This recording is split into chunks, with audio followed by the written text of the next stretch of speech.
In fact, impunity of the highest order can no longer be tolerated by the suffering masses of Ghanaians. We must not allow this dangerous precedent to be set for future leaders. In this regard, we in the NDC call for the resignation, immediate resignation of the governor of the central bank and his deputies within 21 days from today.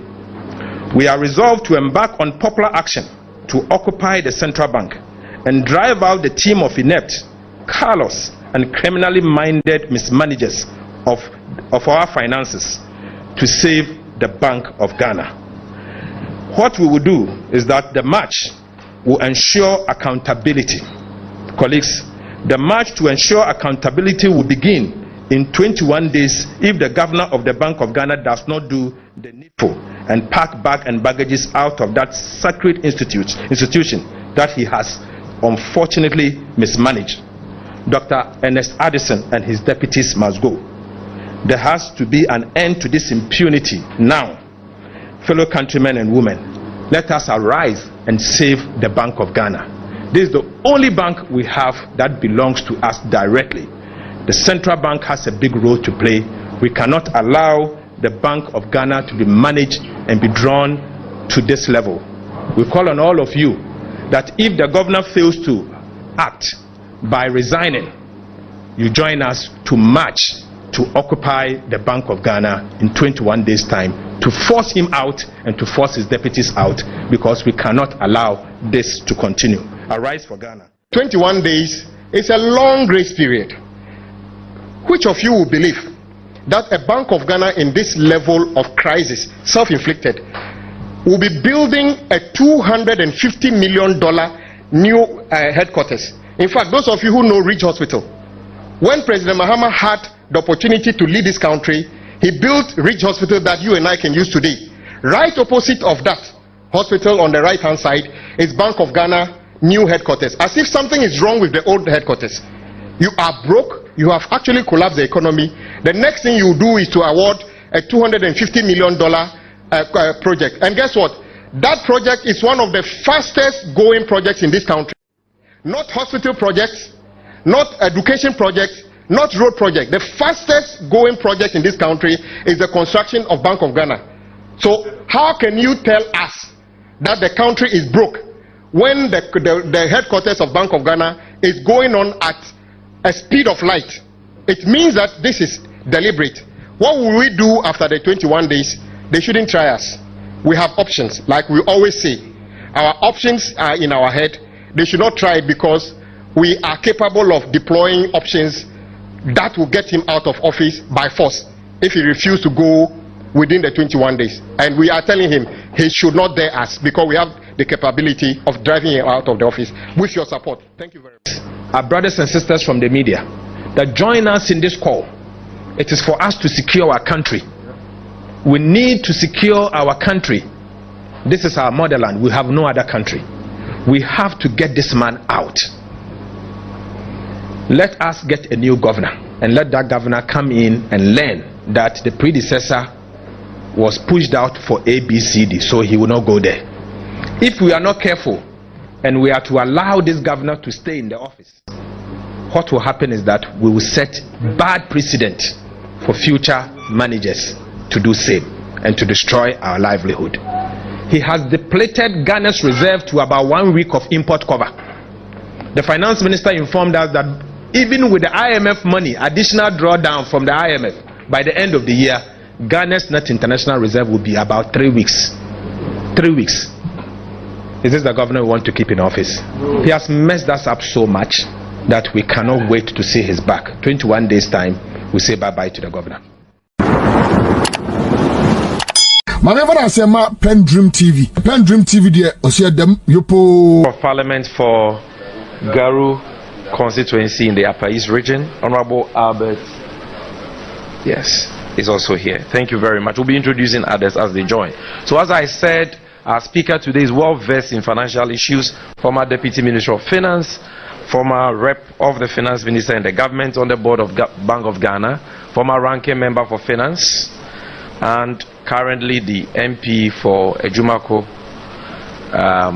Enyane CM in the Central Region, and the leader of the NDC caucus, Honorable Dr. Xposes, and a round of applause for him.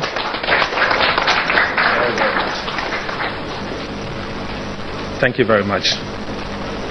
Good afternoon, ladies and gentlemen. It is with great and heavy heart and great sorrow that we welcome you to this critical press briefing. The Bank of Ghana, which is our central bank and the lender of last resort, has been dealt a catastrophic blow by the reckless, cruelest, and criminally minded NPP mismanagers of our economy. And this has necessitated an urgent call to save the Central Bank of the Republic of Ghana. Many media houses, including those of you here, have in the last week covered the sad and pathetic story of the Central Bank following the release of the annual report of the Bank of Ghana for the year 2022. Everyone who understood the crucial role of the Bank of Ghana will be rightly worried about this development. It is a total disaster. Ladies and gentlemen, unless we take an urgent and drastic action, these reckless, clueless, and criminally minded NPP mismanagers of the economy have laid the final groundwork for the collapse of our financial system and the economy, which will worsen the already horrible conditions of the Ghanaian people. We in the NDC saw the red flags and have consistently warned of the mismanagement of the financial sector by the governor of the central bank and his team of incompetent deputies. This mismanagement was anchored on the jaundiced supervision by Alhaji Dr. Mahmoud Bawumia, the Vice President of the Republic of Ghana, who is the brain behind the MPP's economic mismanagement team. Colleagues and ladies and gentlemen, only this week, in fact last week, the annual report and the financial statement of the Bank of Ghana was released. This report depicted the catastrophic decline of the Central Bank of Ghana into a bottomless pit. The report revealed the following astonishing facts. 1. The Bank of Ghana recorded a staggering loss of 60.8 billion Ghana cedis, which is equivalent of $6 billion US.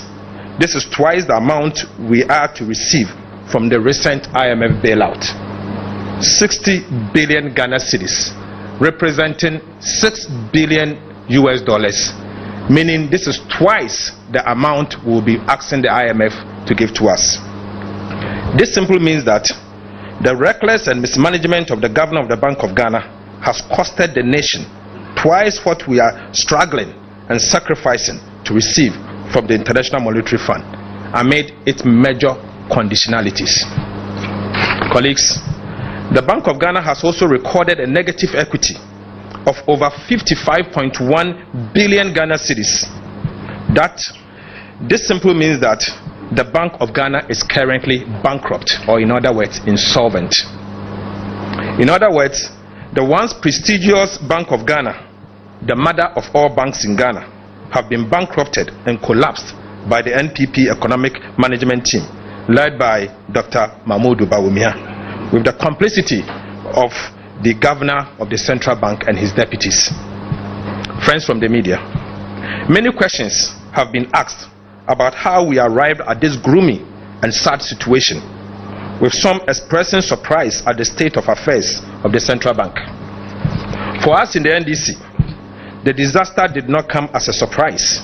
In fact, we in the NDC minority have always known that the Bank of Ghana was being mismanaged. We have made this point time without number, that the Bank of Ghana is a classic example of how not to manage an economy.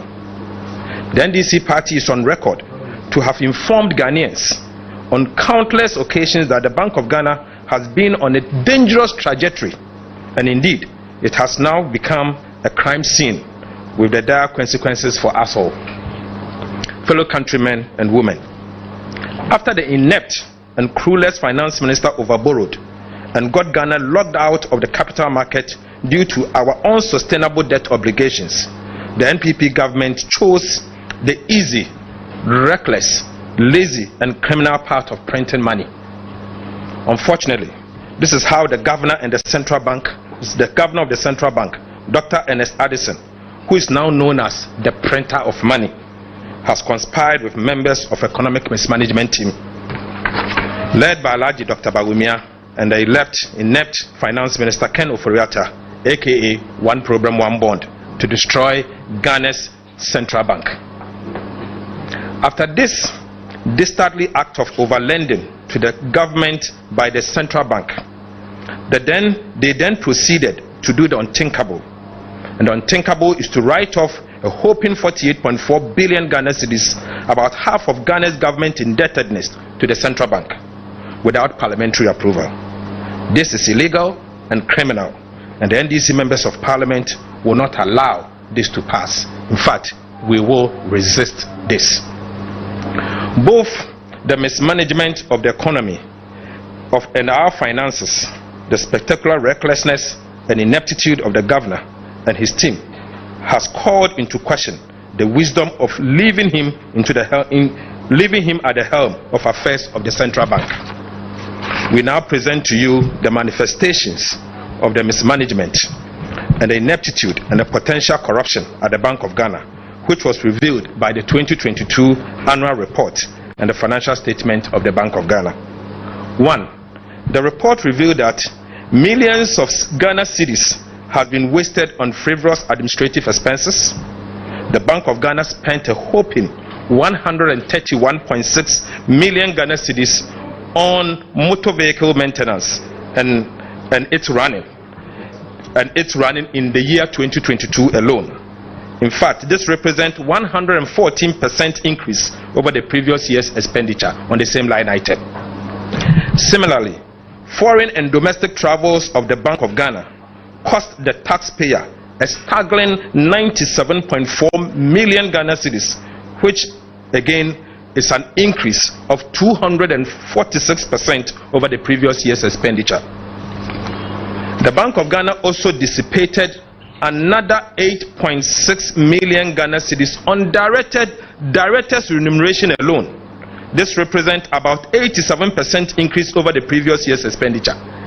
Directors' remuneration, 8.6 million Ghana cedis. If you are to compare this to the previous year, this represents 87% increase over the previous year. This simply means that Ghanaians were charged a mismanagement fee to deliver the collapse of the central bank. The Bank of Ghana further claimed to have spent a colossal 357.9 million Ghana cedis on banking supervision expenses for the year 2022 alone. The report further disclosed that the Bank of Ghana spent a whopping 67.9 million Ghana cedis on computers expenses alone, whilst communication expenses also amounted to 32 million Ghana cedis. Communication alone, just to meet the press, they spent 32 million Ghana cedis for 1 year, the year 2022. The report further disclosed that an undisclosed expense of 287.8 million Ghana cedis was paid, undisclosed. They could not account for 287 million Ghana cedis. I beg to ask, is the central bank the Ministry of National Security? It's only the National Security that can announce an amount that is undisclosed. So an amount of 287.8 million Ghana cedis that they have failed to disclose to the auditors begs for certain questions. We also saw in the report that the Bank of Ghana indeed spent an amount of $2 million on gold watches alone. I don't know who they bought the watches for, whether it's for the governor and the deputies. $2 million only on watches. Perhaps the more troubling fact is that, having brought the Bank of Ghana to this terrible financial state, the governor and his deputies have found it prudent and expedient to invest $250 million, representing almost 3 billion Ghana cedis, on another head office building somewhere at Reg. In our circumstances, This is the height of insensitivity in the management of the financing of a troubled country. A country that is in a major crisis. You have decided to award a contract worth $250 million US, representing approximately 3 billion Ghana cedis, for the purposes of getting yourself a new head office. We believe that this is insensitive and it is not right for the governor of the central bank to go into this expedition at this time. The Bank of Ghana's illegal printing of money is responsible for the depletion of Ghana's external reserve, which resulted in the unprecedented depreciation we saw in the year 2022, which obviously is the main cause of the hyperinflation of 54.something% we saw in the year 2022. It is important to state that the governor of the Bank of Ghana breached Section 37 of the Bank of Ghana Act 2012, Act 612, and Section 60 of the Bank of Ghana Amendment Act 2016, Act 918. In fact, the governor breached the laws of the central bank, which calls for urgent action against the governor of the central bank. An estimated 850,000 people were further reported by the World Bank recently that this singular act of the Bank of Ghana has pushed them down the poverty line as a result of the hyperinflation that the central bank caused in the year 2022. Clearly, there's blood on the hands of the governor of the central bank and his deputies. It is now obvious that many more members of the Akufo-Addo, Dr. Bawumia government will likely be keeping several more millions of dollars in their bedrooms and building a war chest to illegally buy electoral votes at both party primaries and the upcoming general elections in the year 2024. We will not be surprised that if members of the economic management team involved in this contest makes a strong showing, I won't be surprised at all, because clearly everything shows that maybe it's not only Madam Cecilia Dapa who has kept some money in her bedrooms. We in the NDC will continue to explore ways of rescuing this country to prevent it from the doom that has befallen several West African countries. Ladies and gentlemen, the IMF had made an offer to assist the government to develop a plan for recapitalization of the central bank. And that is why paragraph 18 of Ghana's Memorandum of Economic and Financial Policy, the MEFP, sent to IMF, stated this fact. Colleagues, ladies and gentlemen of the media, fellow countrymen and women, let me assure you that very soon Ghanaians will be made to pay for Bank of Ghana recapitalization levy, a tax to recapitalize the Bank of Ghana. So as we speak, because the central bank has collapsed virtually.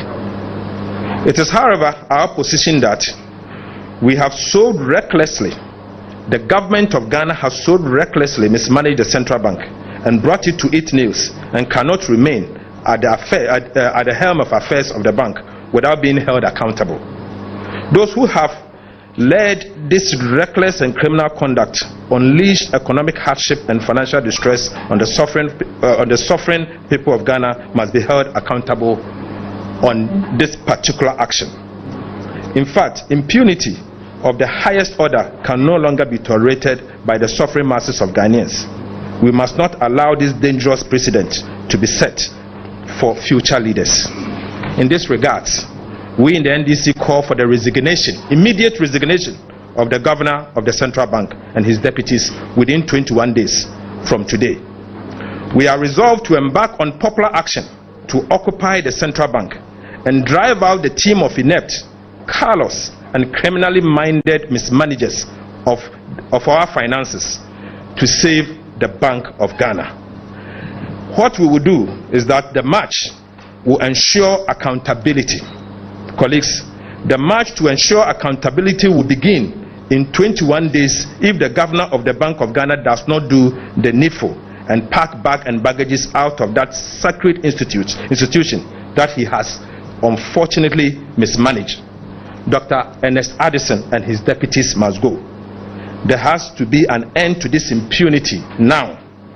fellow countrymen and women, let us arise and save the Bank of Ghana. This is the only bank we have that belongs to us directly. The central bank has a big role to play. We cannot allow the Bank of Ghana to be managed and be drawn to this level. We call on all of you that if the governor fails to act by resigning, you join us to march to occupy the Bank of Ghana in 21 days' time, to force him out and to force his deputies out, because we cannot allow this to continue. Arise for Ghana. Fellow countrymen and women, arise for Ghana. Thank you, and God bless you all.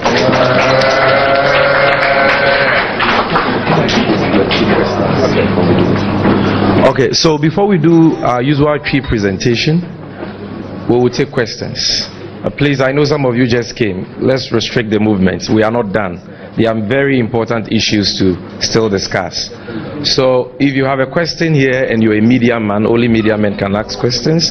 Just raise up your hand. You tell us your name, your media organization, and you keep your question very crisp. Let me start with you, my brother. Hold on. Let's have the spare microphone for that. So, leader, just take down the questions. How many questions, by the way, do we have? One here, only two? Two. Okay. All right. Right. My name is Eric Mawenegbeta with TV3. So my question is to the minority leader. Is it the case that in 21 days, that's when some action can be taken? I ask this question in relation to previous engagement with the Bank of Ghana.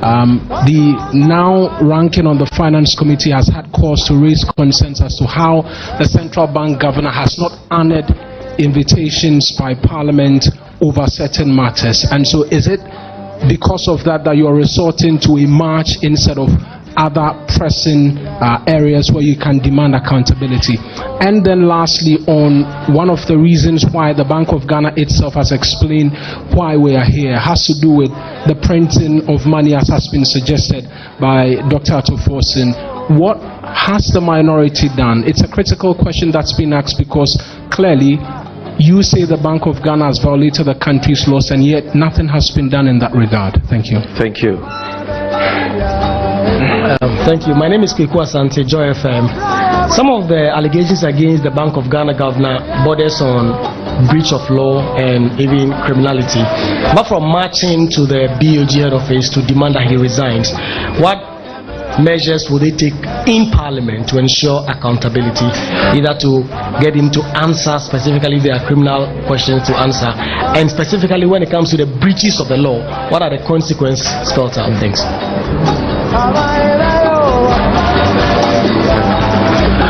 All right, is that all? Okay, so the minority leader will deal with these questions, after which we will do the tree presentation. Thank you. So let me start with the last one. The issue of what we can do as parliamentarians. Yes, the governor has breached the law, and Section 30 and Section 60 of the Bank of Ghana Amendment Act is clear on this matter. He can only print to support government expenditure using 5% of previous year's revenue as the benchmark. Unfortunately, the governor did 7.2% of GDP, representing about 30% of previous year's revenue. So he has not just breached it lightly, but you could see that he deliberately did this. What I can say is that it's only the Attorney General who has the power to prosecute someone who breaches the law. So it's not in the bosom of Parliament to prosecute. What we can only do as members of Parliament is to hold him before us. But unfortunately, the crime has been caused already. He has already destroyed our livelihood. In fact, the act, this singular act of printing 7.2% of GDP in 1 year in terms of revenue has pushed, according to the World Bank, 850,000 Ghanaians into the poverty line. It has not only done that. If you are to go further and drill down the numbers, you will notice that this singular act has also moved a number of Ghanaians from middle income to low income, and certain rich people have now become middle income. So the governor has messed us up big time. he has imposed an illegal inflation tax on the people. Inflation is a tax. It is an illegal tax because it does not have legislation. The governor has imposed an illegal inflation tax on the people of Ghana. That is why today when you go to the market, things that you used to buy it 1 cedi, the next day you go in and you will notice that you are buying it at 5 Ghana cedis. Clearly, this takes away your disposable income and push you further line the poverty line. This is what the governor has done. We can't continue to allow these things to happen. What we are seeking to do now is to secure our country. He should first leave the scene, because he has shown that he cannot stand firm for the people of Ghana. We've seen examples in other countries. We saw what Bernanke did in the United States. But what we are seeing here now is that we have seen a governor who has turned himself into a printer. He now owns a printing press. All what he does is to print money. We can't stand that. So we are asking him to leave, and he should leave now. And when he leaves, eventually we'll get a good governor. First of all, the first thing we are seeking to do now is to get him to stop the printing. Stop what he's doing, and then bring someone in and let that person be aware that that predecessor lost his job because he failed to adhere to the Bank of Ghana Act, and that is the reason why we are letting him go. And finally, on the issue of what we have done, why we are calling on the governor, I don't think there's nothing else we can do. Simple put, the governor must go. We have stated here today that we have given him 21 days as the main opposition party for him to pack his bags and leave that secret place called Bank of Ghana. He should leave. 21 days because we think as a governor he will need at least 3 weeks to hand over properly. So we are being charitable. We've given him 21 days. He should immediately pack his bag, write his handing over, and leave the central bank. If he fails to leave the central bank, we are urging you all, the media, fellow countrymen and women, NDC, even MPP, they should join us. Let us occupy the central bank and ask the governor to leave the scene, because he can't continue staying there. He has shown that he's incompetent. He doesn't care about livelihood of the central bank, because clearly he has failed on the constitutional mandate of price stability. He single-handedly, working with his deputies, has run the central bank down. As if that is not enough, knowing that the central bank has collapsed, he has further gone out there to decide that he's going to build head office worth 3 billion Ghana cedis, 250 million US dollars at this critical time. So clearly, he doesn't care. He doesn't care. We all know what he has done. We saw how he has mismanaged our resources. Bank of Ghana's resources. I don't think he will manage his business the way he has managed. So our friends from the media, it's clear that the central bank governor must go, and he will have to go now. 21 days start taking today. He should go. So help us in counting. In fact, Same, you have to assist us to do the countdown. We have to count down when the governor must go, and he must go now. Thank you. Yes, before we do the tree presentation, let me acknowledge the presence of the Member of Parliament for North Tonk, Ranking Member for Foreign Affairs, also Ranking Member for Scandals. The son of man, Honorable Okujeto Ablakwa, is here. And we have the Member of Parliament for Adaklu, our Minority Chief Whip, Honorable Kwame Agbuja, is also here. Our former Director of Elections, former Deputy General Secretary, former Minister of Sports, Honorable Elvis Friankra is also here with us. With regards to what would the MPs do if the Bank of Ghana fails to resign, I would just want our Minority Whip, who is in charge of whipping the entire Minority Caucus, to just say a word or two about that before we proceed. Yes, thank you, Sami. And I think leader's position is quite clear. The Bank of Ghana is in crisis. It's self-inflicted, and this is orchestrated by President Akufo-Addo and Dr. Bawumia's government. When they fail to manage the economy, they basically turn the Bank of Ghana into a printing press, printing more money. The responsibility to prosecute the Bank of Ghana governor and anybody hold accountable is the Attorney General. But which of you here believes that Godfrey Dami is going to prosecute any member of President Akufo-Addo's government. It's not going to happen. But I can assure you that apart from the fact that the governor fears appearing before Parliament, in fact, he doesn't even like appearing before the Finance Committee of Parliament. He thinks he's only accountable to President Akufo-Addo. And the last time we needed to remind him that even the Finance Minister, upon all his escapades, is forced sometimes to appear before Parliament. So if the Finance Minister is bigger than you, how dare you not be able to appear before Parliament? Let him understand he is accountable to Parliament. And the 21 days is a long grace period. Which of you will believe that a Bank of Ghana in this level of crisis, self-inflicted, will be building a $250 million new headquarters? In fact, those of you who know Ridge Hospital, when President Mahama had the opportunity to lead this country, he built Ridge Hospital that you and I can use today. Right opposite of that hospital on the right-hand side is Bank of Ghana new headquarters. As if something is wrong with the old headquarters. You are broke. You have actually collapsed the economy. The next thing you do is to award a $250 million project. And guess what? That project is one of the fastest going projects in this country. Not hospital projects, not education projects, not road project. The fastest going project in this country is the construction of Bank of Ghana. So how can you tell us that the country is broke when the headquarters of Bank of Ghana is going on at a speed of light? It means that this is deliberate.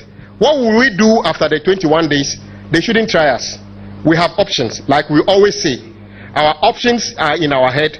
They should not try it, because we are capable of deploying options that will get him out of office by force if he refuses to go within the 21 days. And we are telling him he should not dare us, because we have the capability of driving him out of the office with your support. Thank you very much.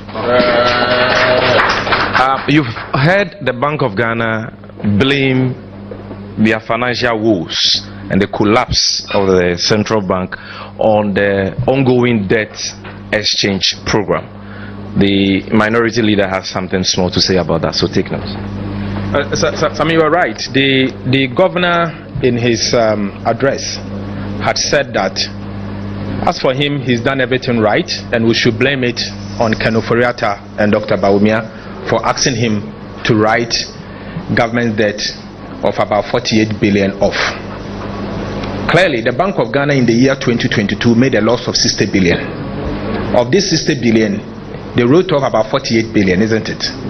So it tells you that even without the write-off, the governor, the actions of the governor and his inactions has actually collapsed the central bank ahead of the domestic debt exchange. So if you take 48 million from 60 billion, you still have about 12 billion. As we speak, the central bank has a negative equity of 55 billion Ghana cedis. Negative equity. Now, it means that they don't have any surplus, any money there. He is building a head office at a cost of $250 million. This simply means that he's printing additional money to finance the construction of the new head office. So this guy will not stop. And Kwame said that is the fastest growing building you all. Colleagues, fellow Ghanaians, our brothers and sisters from the media, that join us in this call. It is for us to secure our country. We need to secure our country. This is our motherland. We have no other country. We have to get this man out. Let us get a new governor, and let that governor come in and learn that the predecessor was pushed out for ABCD, so he will not go there. If we are not careful and we are to allow this governor to stay in the office, what will happen is that we will set bad precedent for future managers to do same and to destroy our livelihood. He has depleted Ghana's reserve to about 1 week of import cover. The finance minister informed us that even with the IMF money, additional drawdown from the IMF, by the end of the year, Ghana's net international reserve will be about 3 weeks. 3 weeks. Is this the governor we want to keep in office? He has messed us up so much that we cannot wait to see his back. 21 days time, we say bye-bye to the governor. All right. Thank you. So At this stage, we'll just do a quick summary of the presentation of our speaker in Twi. This is also very important, so we just crave your indulgence to keep your cameras in position. Please remain seated. Abusuafo ayeshia wa ha. Dedi kama amena PENDREAM TV ase. Na so far so good. Say open online portal e wo Ghana. Nipa share, nipa follow, nipa comment here. To my best of knowledge, without any biases, PENDREAM TV.